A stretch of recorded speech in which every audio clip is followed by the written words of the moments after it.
ಬಂಧುಗಳೇ, ಎಲ್ಲರಿಗೂ ನಮಸ್ಕಾರ. ನಮ್ಮ ಗುಲ್ಬರ್ಗಾ ಜಿಲ್ಲೆಯ ಮಾಜಿ ಡಾಕ್ಟರ್ ಉಮೇಶ್ ಜಾಧವ್ ಅವರು ವಹಿಸಿಕೊಂಡಿದ್ದಾರೆ. ಅವರ ಜೊತೆ ನಮ್ಮ ಸಮಾಜದ ಮಹಾರಾಜರು ಕೂಡ ಇದ್ದಾರೆ ಮತ್ತು ಎಲ್ಲ ನಮ್ಮ ಗೌರಿ ಸಮಾಜದವರು, ಲಂಬಾಣಿ ಸಮಾಜದವರು, ಪರಿಚಯ ಸಮಾಜದವರು ಭಾಗಿಯಾಗಿದ್ದಾರೆ. ಈ ಒಂದು ಪ್ರತಿಭಟನೆ ಮುಖ್ಯ ಉದ್ದೇಶ ಅಂದ್ರೆ ಈಗ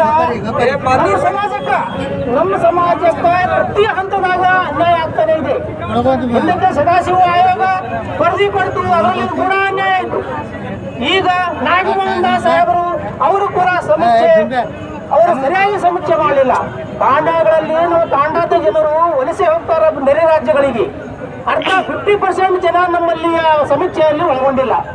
ಆಮೇಲೆ ಗೌರಿ ಸಮಾಜದ ಅವರು ಕೂಡ ಈ ಸಮಾಜ ಬೇರೆ ಬೇರೆ ವಲಸೆ ಹೋಗಿರ್ತಾರೆ. ಈ ವಲಸೆ ಹೋಗುವಂತ ಸಮಾಜ ನೀವು ಸಮೀಕ್ಷೆ ಮಾಡಕ್ ಹೋದಾಗ ಅಲ್ಲಿ ನಿಮಗೆ ಲಭ್ಯವಾಗಲಿಲ್ಲ ಅವರು ಅಂಕಿಅಂಶ. ಈ ನಮ್ಮ ನಾಗಮೋಹನ್ ದಾಸ್ ಸಾಹೇಬರಿಗೆ ನಾನು ಕೇಳಲಿಕ್ಕೆ ಇಚ್ಛೆ ಪಡ್ತೀನಿ, ನೀವು ನಿಮಗೆ ಪ್ರತಿಯೊಂದು ಈ SC ಪಟ್ಟಿಯಲ್ಲಿ ಇದ್ದಂತ ಜನಸಂಖ್ಯೆ ಅಂಕಿಅಂಶವನ್ನು ನಿಖರವಾಗಿ ಕೊಡ್ಲಿಕ್ಕೆ ನಿಮಗೆ ಸರ್ಕಾರ ನೇಮಕ ಮಾಡಿತ್ತು. ಆದ್ರೆ ನೀವು ಅಲ್ಲಿ ವರ್ಗೀಕರಣ ಮಾಡಿದ್ರಿ, ಇವರು ಪುರುಷರು ಅಥವಾ ಇವರು ಸ್ಪರ್ಶರು ಅಥವಾ ಅಸ್ಪೃಶ್ಯರು ಅಂತ ಈ ಅಧಿಕಾರ ನಿಮಗೆ ಯಾರು ಕೊಟ್ಟರು? ನಾವು ಪುರುಷರು, ಈ ಭೋವಿ ಸಮಾಜದವರು ಪುರುಷರು. ನಮಗೆ ತಲೆ ತಲಾಂತರ ಹಿಂದ ಕಾಲದಿಂದ ಆದಿಕಾಲದಿಂದ ನಮ್ಮ ತಾಂಡಗಳನ್ನು ಊರಿನಿಂದ ಹೋಗಿದ್ದಾರೆ. ನಮ್ಮ ಊರಿಗೆ ನಮಗೆ ಸಂಪರ್ಕ ಇಲ್ಲ. ಇವತ್ತು ನಾವು ಗುಡ್ಡಗಾಡ ಪ್ರದೇಶ ಮತ್ತು ಅರಣ್ಯದಲ್ಲಿ ವಾಸವಾಗಿದ್ದೇವೆ. ನಾವು ಸ್ಪರ್ಶರ. ನಮಗೇನು ಮೇಲ್ಜಾತಿಯವರು ಬಂದು ತಮ್ಮ ಈಕ್ವಲ್ ಆಗಿ ನಮಗೆ ಕುಡಿಸಿ ಊಟ ಹಾಕ್ಯಾರೆ. ನಮಗೆ ಈ ಸ್ಪರ್ಶ ಜಾತಿ ಎಂಬತ್ತು ಶಬ್ದ ತೆಗಿಬೇಕು. ಮೊದಲನೇ ಪಾಯಿಂಟ್ ನಮ್ಮದು ಸಂವಿಧಾನದಲ್ಲಿ ಇಲ್ಲ ಒಂದನೇ ಮಾತ. ಆಮೇಲೆ ಎರಡನೇ ಪಾಯಿಂಟ್ ಏನದ ನಮ್ಮದಂದ್ರ ಬಿಜೆಪಿ ಸರ್ಕಾರ ಇದ್ದಾಗ ಬಿಜೆಪಿ ಸರ್ಕಾರ ಇದ್ದಾಗ 4.5% ನಮಗೆ ಕೊಟ್ಟಿತ್ತು 4 ಜಾತಿಗಳಿಗೆ.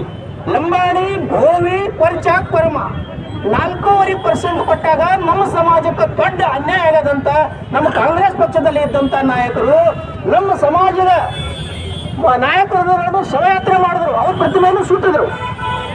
ಇವತ್ತ ನಿಮಗೆ ಅಷ್ಟು ಸಮರ್ಥರಾಗಲಿಲ್ಲ. ನೀವು ಅಲ್ಲಿ ನಮ್ಮ ಮುಖ್ಯಮಂತ್ರಿಗಳಿಗೆ ನಮ್ಮ ಏನದ ನಮ್ಮ ವಾದ ಮಂಡಿಸಲಿಕ್ಕೆ ನೀವು ಸಮರ್ಥರಾಗಲಿಲ್ಲ. ನಿಮ್ಮ ಸ್ವಾರ್ಥಕ್ಕಾಗಿ ನಮ್ಮ ಸಮಾಜಕ್ಕೆ ಬಲಿ ಕೊಡ್ತಾ ಇದ್ದೀರಿ. ಈಗ ಅಲ್ಲಿ ನಮ್ಮ ಮುಖ್ಯಮಂತ್ರಿಗಾಗಲಿ, ಉಪಮುಖ್ಯಮಂತ್ರಿಗಾಗಲಿ, ನಮ್ಮ ಕಾಂಗ್ರೆಸ್ ಪಕ್ಷದ ಹೈಕಮಾಂಡ್ ಆಗಲಿ ಹೋಗಿ ನೀವು ಮನವರಿಕೆ ಮಾಡಲಿ. ನೀವು ಸಂಪೂರ್ಣ ವಿಫಲವಾಗಿದ್ದೀರಿ ಕಾಂಗ್ರೆಸ್ ಪಕ್ಷದವರು. ಅದಕ್ಕೆ ನೀವು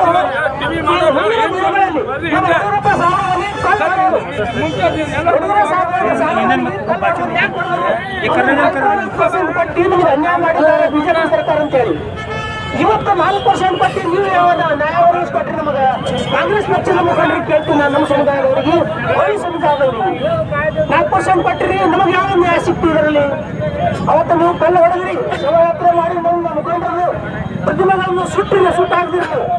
ಇವತ್ತು ನೀವು ಒಬ್ಬರನ್ನ ಮಾತಾಡೋಕೆ ತಯಾರಿಲ್ಲ. ರಾಜ್ಯದಲ್ಲಿ ಅಸಮರ್ಥರಿದ್ದೀರಿ. ನಿಮ್ಮ ಪರಿಸ್ಥಿತಿ ಹ್ಯಾಂಗಾಗದಂದ್ರೆ ಬೆಕ್ಕಿಗೆ ಗಂಟೆ ಕಟ್ಟದ ಇಲ್ಲಿಗೆ ಪರಿಸ್ಥಿತಿ ಆಗದ ನಮಗೆ. ನೀವು ಹೋಗಿ ಮುಂದೆ ಯಾರನ್ನೂ ನಿಮ್ಮ ವಾದವನ್ನು ಬಲವಾಗಿ ಪ್ರದರ್ಶನ ಮಾಡಿಲ್ಲ, ಮನವರಿಕೆ ಮಾಡಿಲ್ಲ. ಅದಕ್ಕೆ ಇವತ್ತು ನಾವು ಈ ಸಮಾಜದವರು ನಾವು ಸಫಲ ಆಗ್ತಾ ಇದ್ದೇವೆ. ಪ್ರತಿ ಹಂತದಲ್ಲೂ ಸಫಲ ಆಗಿದ್ದೀವಿ. ಅದಕ್ಕೆ ತಾವು ನಮಗೆ ಈ ಹೋರಾಟ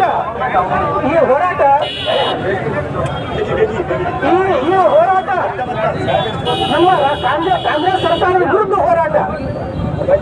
ಈಗ ಕಾಂಗ್ರೆಸ್ ಸರ್ಕಾರದ ವಿರುದ್ಧ ಹೋರಾಟ, ನಮ್ಮ ಸಮುದಾಯದ ನಾಯಕರ ವಿರುದ್ಧ ಹೋರಾಟ.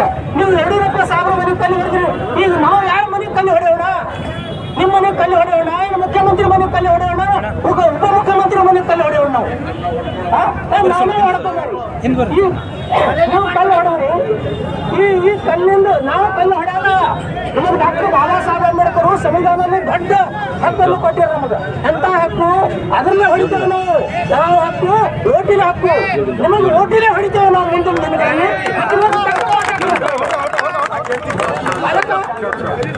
ಅದಕ್ಕೆ ನಾವು ಇವತ್ತು ಪ್ರತಿಭಟನೆ ಮುಖಾಂತರ ರಾಜ್ಯದ ಎಲ್ಲ ಸಮಸ್ತ ಬಂಧುಗಳಿಗೆ ನಾವು ಸಂದೇಶ ಕೊಟ್ಟು ಹೋಗಿ, ನೀವು ಮುಂದಿನ ದಿನಗಳಲ್ಲಿ ಈ ಕಾಂಗ್ರೆಸ್ ಸರ್ಕಾರಕ್ಕೆ ಪಾಠ ಕಲಿಸಬೇಕು. ಮತ್ತು ಈ ನಿಮ್ಮ ಅನ್ಯಾಯವನ್ನು ಸರಿಪಡಿಸದೆ ಹೋದ್ರೆ ಮತ್ತು ನಾವು ಉಗ್ರ ಹೋರಾಟವನ್ನು ಮಾಡಿ ನಾವು ನ್ಯಾಯ ಪಡೆಯೇ ಪಡಿತೇವೆ ಅಂತಕ್ಕಂಥ ನಾವು ಈ ಸಂದೇಶ ರಾಜ್ಯ ಸರ್ಕಾರಕ್ಕೆ ಕೊಡ್ತೇವೆ. ಧನ್ಯವಾದಗಳು. ಧನ್ಯವಾದಗಳು ಕೆ ಟಿ ರಾಠೋಡ್ ಸರ್ ಅವರಿಗೆ. ಈಗ ರವಿಚಂದ್ರ